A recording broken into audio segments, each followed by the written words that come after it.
சமகால அரசியல் நிலைமை தொடர்பில் தெளிவுபடுத்துவதற்காக கிண்ணியாவில் ஸ்ரீலங்கா முஸ்லிம் காங்கிரஸ் நேற்று கூட்டம் ஒன்றை ஏற்பாடு செய்திருந்தது.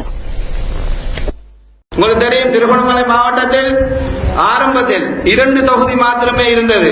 மூதூர் தொகுதி, அதே போன்று திருகோணமலை தொகுதி. 1976ஆம் ஆண்டு தேர்வுல தொகுதியை பிரித்தெடுக்கின்ற பொழுது திருகோணமலை மாவட்டத்தில் மொத்த நிலப்பரப்பு 2500 ஸ்கொயர் கிலோமீட்டர், சதுர கிலோமீட்டர். 2500 சதுர கிலோமீட்டரில் மூதூர் தொகுதிக்கு வரும் 500 சதுர கிலோமீட்டரும், அதே போன்று திருகோணமலை தொகுதிக்கு வரும் 500 சொச்சம் சதுர கிலோமீட்டரும் தந்துவிட்டு சேர்வில தொகுதிக்கு அதில் 1500 சதுர கிலோமீட்டரை அவர்கள் அப்பொழுது பிரித்தெடுத்திருந்தார்கள். இது இப்பொழுது எங்களுடைய சமூகத்துக்கு பாரிய ஒரு பிரச்சனையை எங்களுடைய பிரதேசத்தில் கொண்டு வந்திருக்கின்றது. இன்று பார்க்கின்ற பொழுது திருகோணமலை மாவட்டத்தில் ஆக கூடுதலான 42% முஸ்லிம்கள் இருந்தும் எங்களுக்கான அந்த காணி அளவு குறைவாக இருக்கின்றது.